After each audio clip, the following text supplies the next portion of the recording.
ఎంతో మంది త్యాగధనుల త్యాగఫలమే స్వాతంత్ర దినోత్సవమని ప్రముఖ పారిశ్రామికవేత్త, కూటమి నాయకులు విక్కుర్తి వెంకట శ్రీనివాసరావు అన్నారు.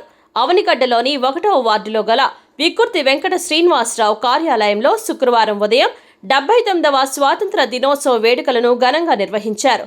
జాతిపిత మహాత్మా గాంధీజీ చిత్రపటానికి విక్కుర్తి పూలమాలలతో నివాళులు అర్పించారు. అనంతరం 3 రంగుల మువ్వన్నెల జాతీయ జెండాను ఆవిష్కరించారు.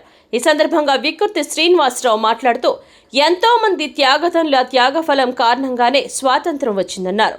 బ్రిటిష్ వారు అసూయ పడే విధంగా నేడు భారతదేశంలో పటిష్టంగా తయారైందన్నారు. స్వాతంత్రం సమరయోధుల సేవలను ఈ సందర్భంగా శ్రీనివాస్ కొనియాడారు. తెలుగు రాష్ట్రాల ప్రజలకు స్వాతంత్ర దినోత్సవ శుభాకాంక్షలు తెలియజేశారు.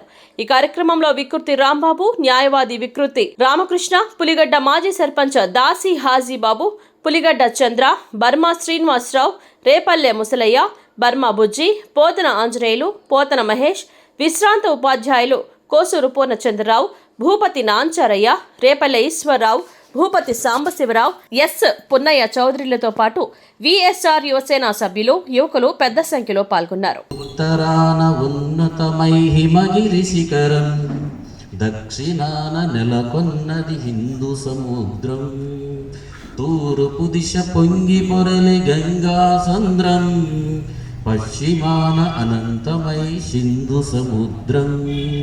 భారతదేశం మన జన్మ ప్రదేశం, భారత ఖండం ఒక అమృత భాండం, ఒకే జాతి సంస్కృతి ఒకటున్న ప్రదేశం, రత్నగర్భ పేరుగన్న భారతదేశం.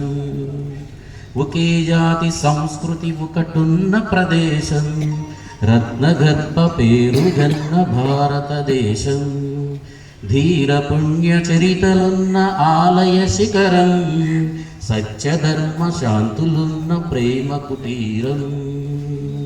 భారతదేశం మన జన్మ ప్రదేశం, కోకిలమ్మ పాడగలదు జాతీయ గీతం, కొండ కోన వాగు పాడు సంస్కృతి గీతం. కోకిలమ్మ పాడగలదు జాతీయ గీతం, కొండ కోన వాగు పాడు సంస్కృతి గీతం.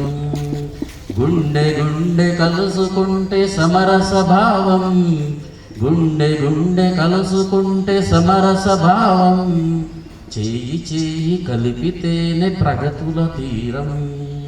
భారతదేశం మన జన్మ ప్రదేశం, భారత ఖండం ఒక అమృత భాండం. ప్రజలకు 79వ స్వతంత్ర దినోత్సవం శుభాకాంక్షలు తెలియజేస్తున్నాను.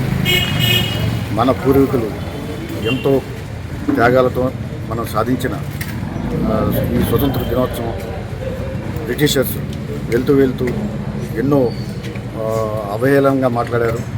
33 ఖండాలుగా మారిపోద్దని ఎన్నో అవహేళనగా మాట్లాడిన బ్రిటిషర్స్ ఈరోజు మన ఇండియాని చూసి అసూయపడుతున్నారు. మన ఇండియా మనం నిర్మించుకున్న ఈ స్వతంత్ర దినోత్సవం ప్రపంచానికి ఆదర్శంగా వెళ్తుంది. ఇది చూసి మనం ఎంతో గర్వపడాలి. ఈ స్వతంత్ర దినోత్సవం ఈరోజు ఇక్కడ అవనిగడ్డలో మా స్వగ్రామంలో జరుపుకున్నందుకు నాకు చాలా ఆనందంగా ఉంది. అందరికీ నా శుభాకాంక్షలు.